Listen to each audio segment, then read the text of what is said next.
भोर भई दिन चढ़ गया मेरे अम्बे, भोर भई दिन चढ़ गया मेरे अम्बे।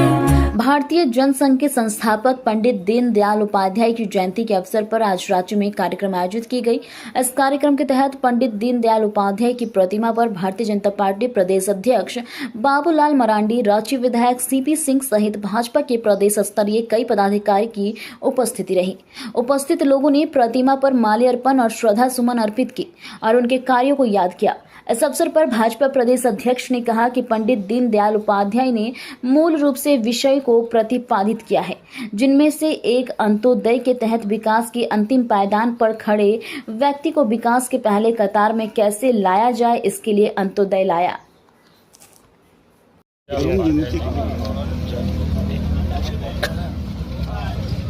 और दीनदयाल जी भारतीय जनता पार्टी के जो पूर्व में नाम भारतीय जनता, उसके एक संस्थापक सदस्यों में से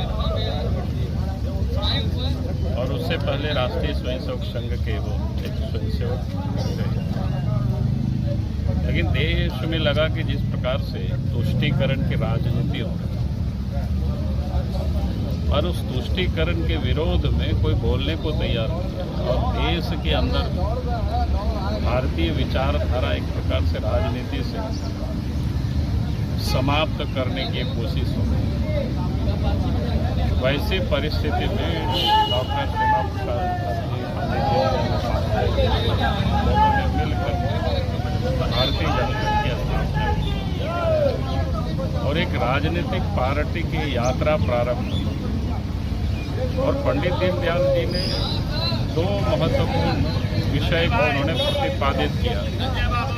एक तो उन्होंने एक अंत्योदय यानी जो विकास के अंतिम पायदान पर जो व्यक्ति खड़े हैं उनको विकास के पहली कतार में कैसे ले आए, उसके लिए उन्होंने अंत्योदय कहा।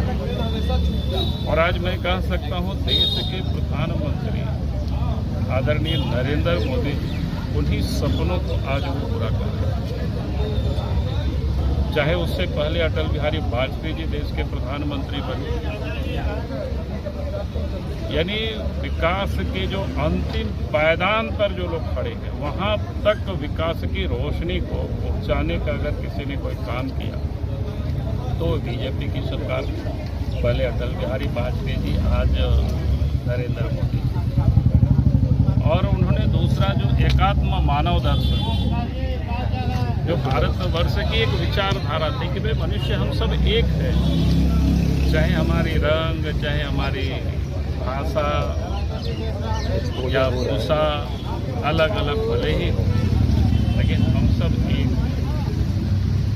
हमारे ऋषियों ने भी कहा था सर्वे भवन्तु सुखिनः सर्वे सन्तु निरामयाः। कहने का अर्थ है कि उस मंत्र को चरितार्थ करने की राजनीति में भी उसको और कितनी सरल शब्दों में कह सकते हैं। लोग कहने में भी, बोलने में भी लोग डरते थे, लेकिन देश के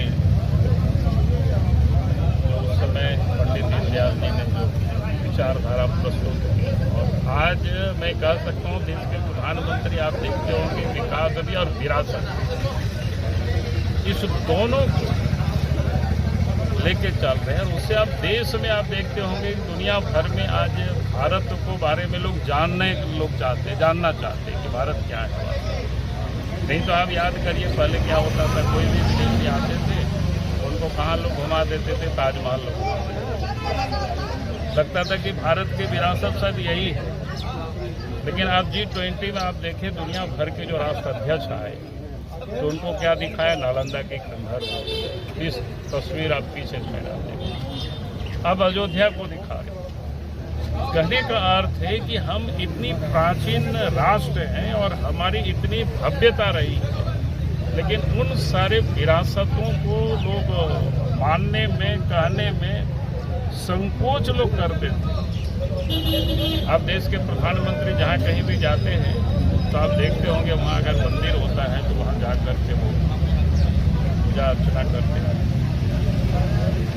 यानी विचित्र हो गया था देश के अंदर।